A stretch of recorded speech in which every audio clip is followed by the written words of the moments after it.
bonjour, nous sommes dans un magnifique lac, le lac de Tremelin. Nous sommes en pleine forêt de Brocéliande, dans le département d'Ille-et-Vilaine, pas très loin non plus du département du Morbihan.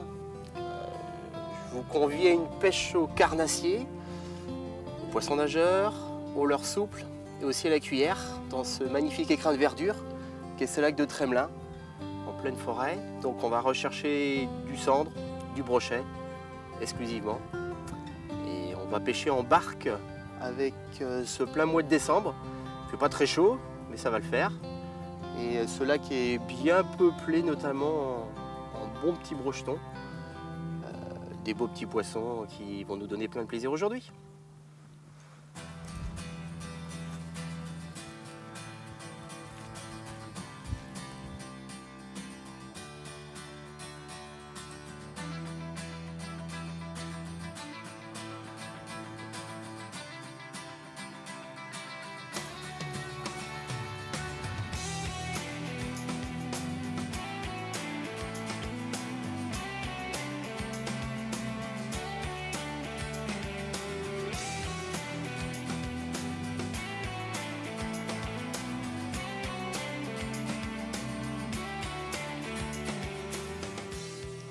Un petit peu, on va gagner un petit peu de distance, s'éloigner un tout petit peu du bord pour faire la dérive. Il n'y a pas de vent pour le moment. Bon, je vais m'arrêter par là. Il y a une belle plage de sable ici en fait, donc je vais attaquer au poisson nageur. Donc, je vais vous faire une petite présentation déjà du poste que je vais pêcher. Donc on a une petite plage de sable ici, avec des décrochés et des anses, avec un fond herbeux. On est au mois de décembre, donc je vais pêcher de façon pas très rapide, parce que comme l'eau est pas très chaude non plus, les poissons ne sont pas forcément très actifs. Donc je vais prendre un poisson nageur qui est coulant, ce qu'on appelle un long-bill minnow. Alors j'ai pris, c'est un poisson nageur qui va nager à 2,50 m. J'ai un fond qui fait à peu près entre 1,50 m et 2,50 m de moyenne. Donc mon poisson nageur va taper sur le fond, va soulever des particules. Donc je le fais sciemment, hein, même si je vais accrocher très certainement. Et je vais essayer de me décrocher et de ne pas perdre mon poisson nageur. Et avec une animation relativement lente pour essayer de déclencher l'attaque d'un brochet. Donc on va attaquer par cette petite pointe, on va faire l'anse en se dirigeant vers le bois. Et puis il doit y avoir un petit brochet à traîner dans le coin normalement. On va essayer de le découvrir. C'est parti. Alors je vais récupérer de façon relativement rapide au départ. Le but en fait est de faire plonger mon leurre le plus rapidement possible grâce à sa grande bavette. C'est-à-dire qu'on lance le poisson nageur à l'endroit désiré, je freine très légèrement, je rabats aussi mon pick-up moi à la main, c'est pour éviter de fatiguer le ressort du pick-up. J'ai pris cette habitude, je le fais aussi bien en mer qu'en rivière, ça évite de fatiguer son ressort de pick-up. Ensuite je vais baisser le sion de ma canne et je vais récupérer relativement rapidement pour que mon poisson nageur atteigne le fond le plus rapidement possible et soit pêchant à la hauteur à laquelle je veux qu'il soit pêchant. Donc là j'ai pris une bavette, vous voyez, je vous disais, avec des fonds de 1,50 m à 2,50 m. Et là mon poisson nageur est censé évoluer à 2,50 m. Et je vais l'animer par des petits coups de sion. Mais vous allez voir, je vais faire une récupération qui n'est pas forcément très vive, qui est très dynamique.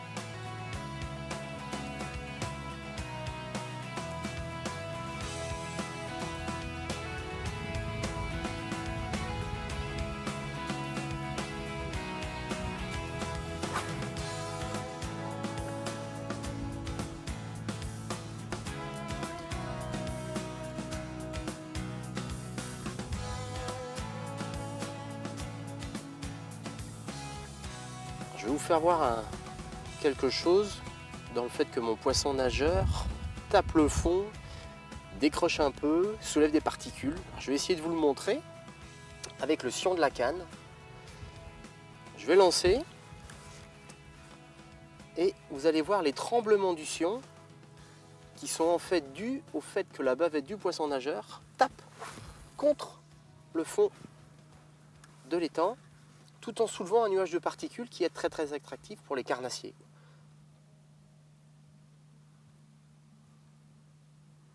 On sent parfaitement les petits à-coups et on les ressent parfaitement au niveau du poignet, quoi, au niveau de la canne. C'est un véritable livre ouvert, quoi. C'est la chance de pêcher avec une canne en carbone, et c'est augmenté d'autant plus par le fait de pêcher avec une tresse. Une tresse qui n'a pratiquement aucune élasticité, entre 1 et 2% suivant la qualité des modèles, tandis que le nylon c'est plutôt entre 20 et 25%, quoi. Donc mon animation est transmise tout de suite, mais aussi à contrario, les informations que je peux détecter grâce à la tresse me sont aussi immédiatement transmises grâce à ce procédé, quoi. C'est vraiment une grande innovation pour la pêche de tout ce qui est lancé ramené, notamment au leurre, quoi. Ça nous aide véritablement. C'est une vraie mine d'informations. Et il y a encore qu'une 10 ou voire 20 ans, on n'avait bien évidemment pas. Et l'apparition de tous ces procédés dits modernes sont une véritable aide pour le pêcheur. Alors là, un des petits problèmes de la pêche du brochet, mais bon, c'est pas forcément un problème. En fait, vous voyez, c'est tout un amas d'algues qui est donc sur le poisson nageur que je suis obligé d'enlever pour qu'il reste pêchant. Mais c'est un très bon signe en fait concernant les postes de brochet. De par sa robe qui est vermimétique, il se met dans tous ses herbiers et attend qu'un poisson fourrage vienne apporter. Le brochet n'étant pas forcément un coureur, ou un marathonien je dirais plutôt, mais c'est plutôt un sprinter lui, vu l'empennage de sa nageoire qui est située tout à l'arrière. Donc il préfère qu'un poisson nageur passe à portée de sa cache, de son territoire, on va dire ça comme ça. Il se poste dans les herbiers et au dernier moment surgit pour prendre sa proie. Donc le but du jeu, c'est d'aller chercher là où il est, dans les herbiers. Alors l'inconvénient, c'est vrai que parfois notre poisson nageur est rendu inopérant parce qu'il est complètement recouvert d'algues, des herbiers, mais c'est le prix à payer pour prendre quelques brochets. C'est plutôt un beau signe d'avoir trouvé les herbiers. On va peigner ça consciencieusement. On va essayer de trouver un brochet.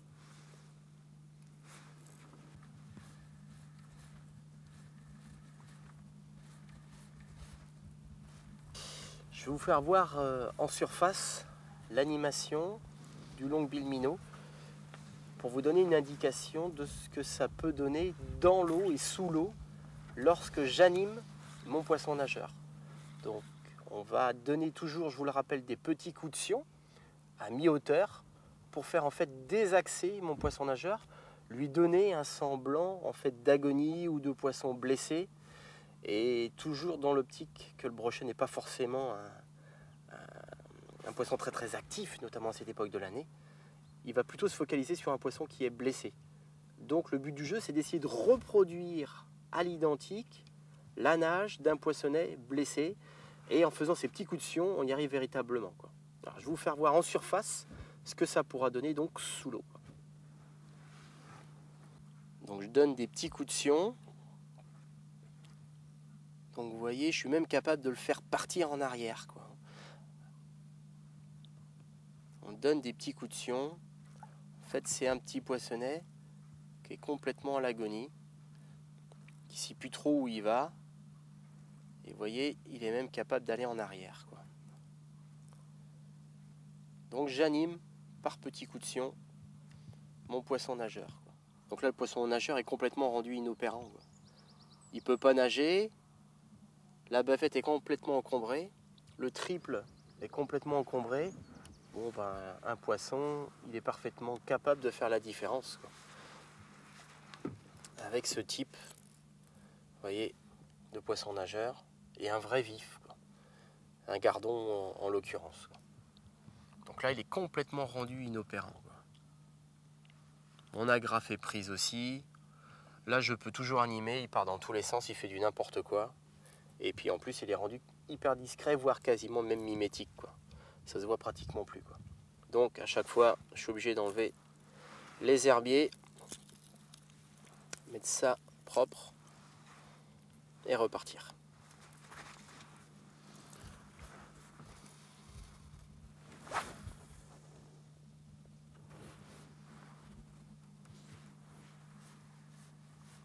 On a fait toute la bordure, la petite plage, un bord d'herbier, une queue d'étang, rien vu.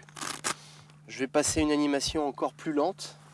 C'est-à-dire que là, je vais prendre un spinner bait, avec une palette Colorado, une palette Willow, un petit trailer pour encore accentuer l'effet. Donc je vais changer et on va récupérer tout doucement. On va essayer de gratter dans les herbiers la queue d'étang et repartir sur un autre poste autrement. Alors vous avez remarqué aussi que j'ai mis un bas de ligne en nylon très fort. C'est pour éviter de me faire couper par les 700 dents d'un brochet. Donc j'ai ouvert mon agrafe, j'ai passé dedans et je vais faire attention à bien fermer bien sûr mon agrafe, quoi. Et on va continuer à pêcher.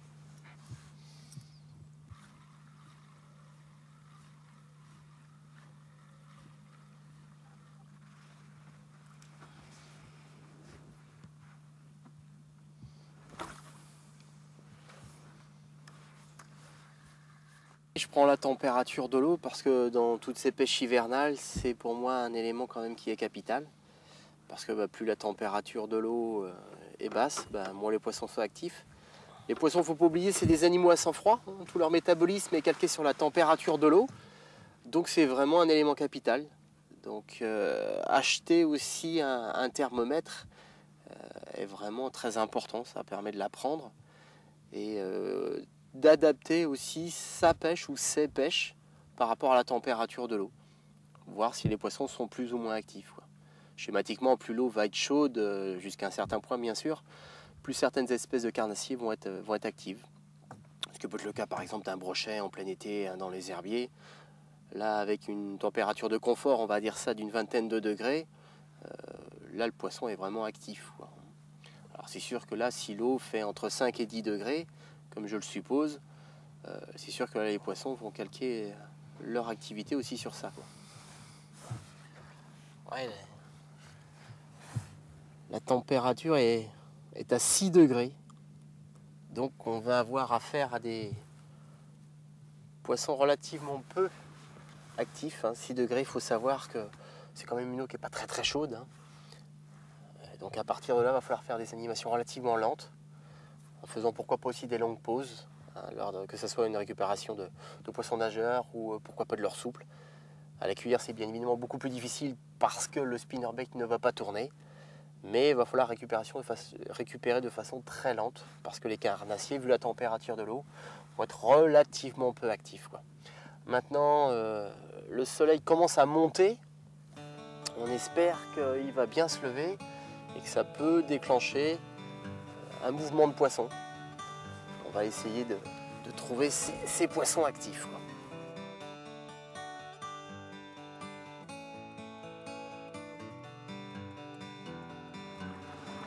Donc là, on a fait toute la queue de l'étang, enfin tout au moins une partie de la queue de l'étang à l'ombre.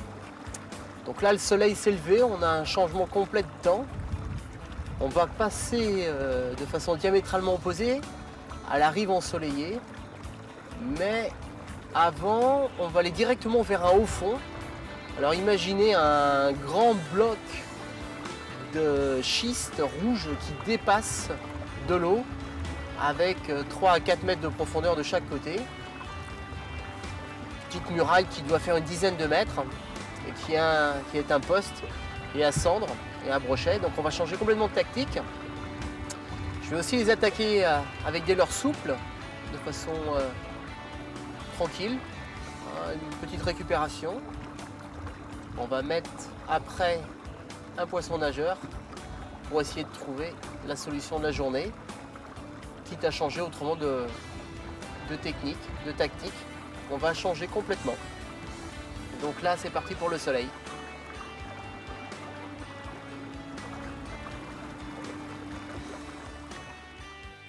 Donc là, vu le soleil qu'il y a là, qui est très bas sur l'eau, on est quand même en plein hiver, je vais mettre une casquette pour un confort de pêche et pour mieux voir ma ligne, pour bien visualiser éventuellement une petite touche latérale. Avec la visière, ça va quand même me protéger des rayons. Et puis, comme on a des poissons qui ne sont pas très actifs, ça va permettre de éventuellement détecter les petites touches, je vous disais latérales, qui ne sont pas toujours tout au moins les plus faciles à voir, quoi. Donc là aussi, on va attaquer au leurre souple. Alors j'ai fait un petit montage texan, hein, parce que vous avez vu les rochers. Ça, pour perdre les leurres, c'est pas mal. Donc je vous rappelle, un cône, une perle, un hameçon texan. Là j'ai mis un petit darts en rouge. Normalement c'est une couleur qui fonctionne pas mal avec cette couleur d'eau qu'on a aujourd'hui dans le lac.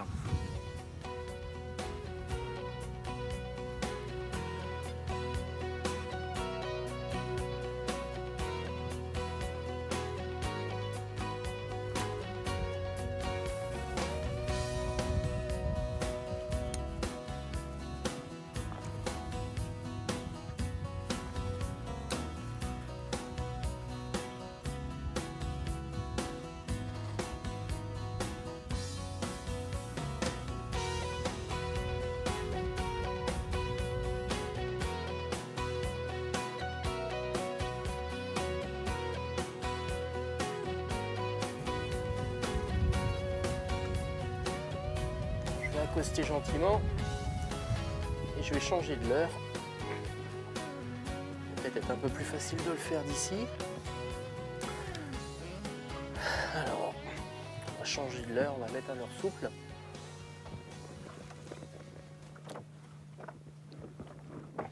On va enlever ce que j'ai là. Au lieu de mettre un montage, enfin 10 texans, je vais remettre une tête plombée, quoi. Classique. Spécifique pour pêcher à la verticale, c'est-à-dire que sur le fond, ça se présente comme ça. Un petit jig stand-up, quoi. Et je vais mettre un leurre souple dessus. Alors un bon nœud.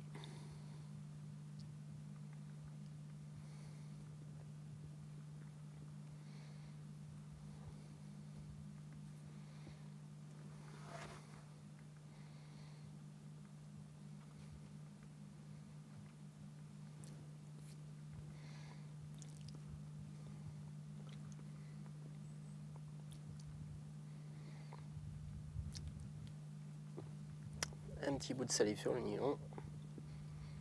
Je fais glisser mon nœud. Je coupe l'excédent. Et je vais mettre ce type de leurre avec plein de petites pattes sur la nageoire caudale, si tant est qu'on puisse dire ça.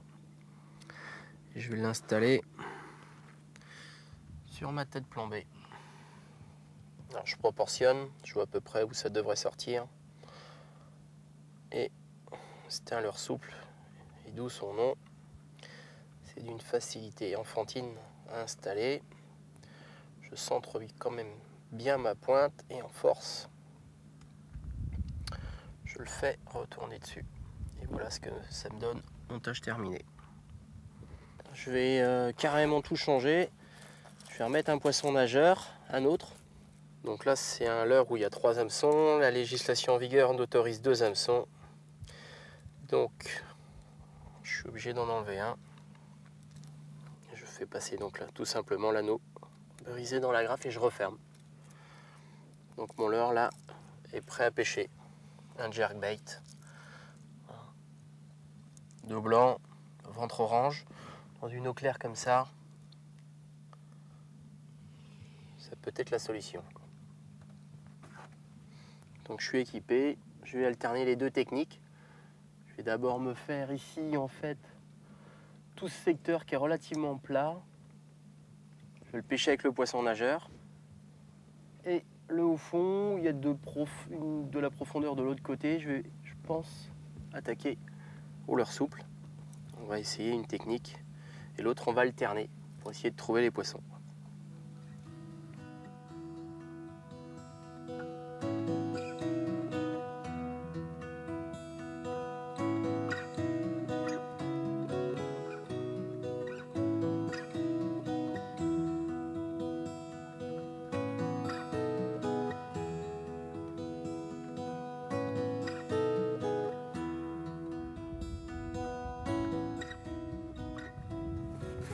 Je vais vous présenter les poissons nageurs de dernière génération.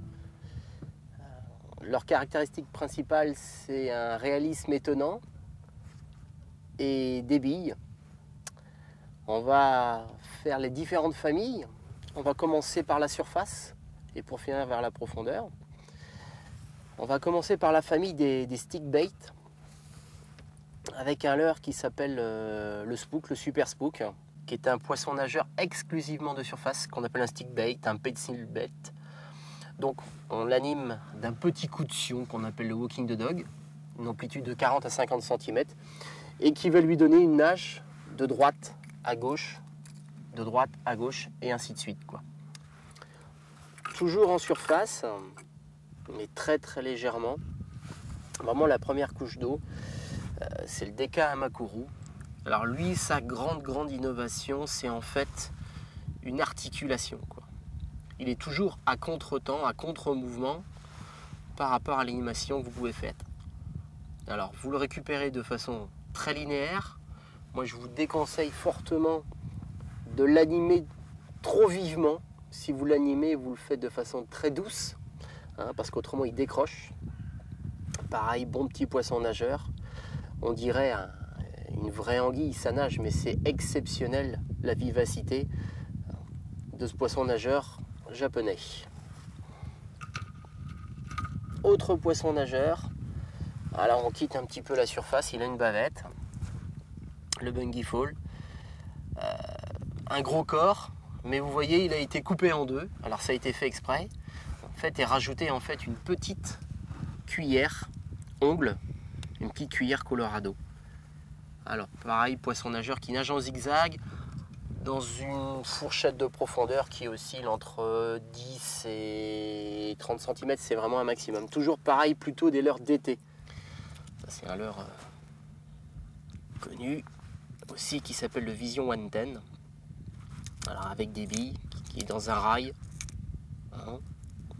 Pareil à animer et en faisant des pauses. Des principes de base. Pareil, le petit bifreeze, c'est la même famille, mais vous voyez en fait que ça peut se décliner en différentes tailles. C'est surtout ça ce que je voulais vous présenter aussi. C'est qu'on peut avoir différentes tailles dans tout ça. Alors c'est un hybride, ce qu'on appelle un soft bait.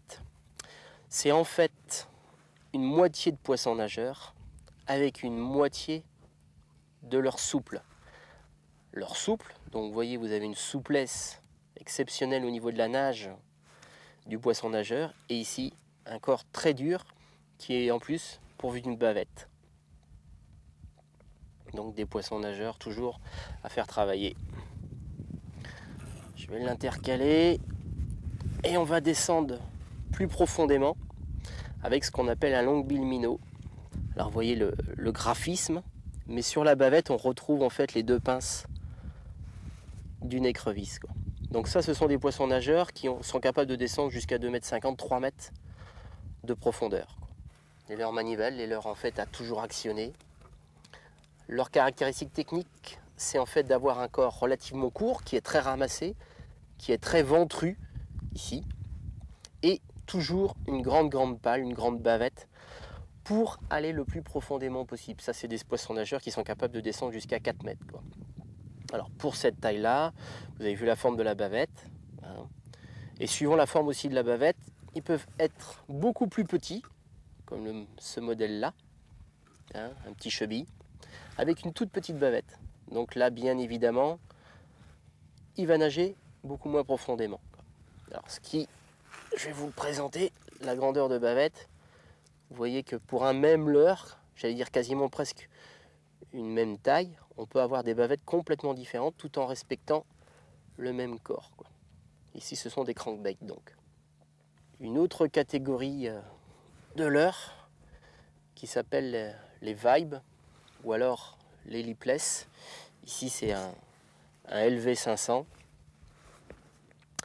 Alors, ce sont des poissons nageurs qui sont dépourvus de bavette, mais sur le haut de la tête, vous avez ici un méplat qui fait véritablement travailler le leurre, quoi.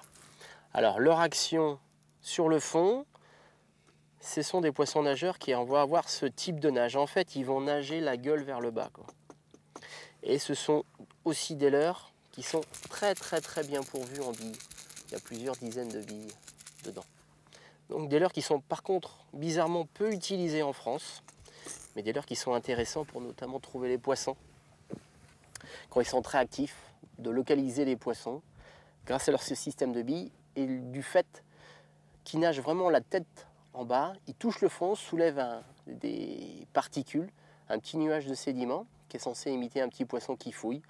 Et ça, les carnassiers, ils sont très sensibles. Alors, c'est des poissons nageurs qui ont été mis au point par les Japonais, la plupart. Les Américains, c'est des poissons nageurs qui ont servi et qui servent toujours notamment pour la pêche du black bass. Alors, il faut savoir que ces poissons nageurs sont aussi utilisés pour la pêche en mer et la pêche du bar notamment. Alors, vous voyez les différents ponts que l'on peut faire d'une technique à l'autre. Et là, dans le cas présent, c'est de la mer vers la rivière. Et ici, vous voyez, moi, quelques leurres de mer, je les retourne en rivière. Donc là aussi, il ne faut pas hésiter à trouver, à chercher des parades qui nous aident à trouver la pêche du jour, voire même la pêche d'heure en heure, parce que ça peut varier. Vous pouvez trouver des poissons d'une certaine façon le matin. Sur le coup de midi, vous pouvez les trouver avec une autre profondeur de situation de poisson. Et puis pourquoi pas le soir finir par encore une troisième, voire une dernière solution. Donc à la pêche, en résumé, il faut être très réactif et n'hésitez pas à changer de modèle pour trouver tous les poissons.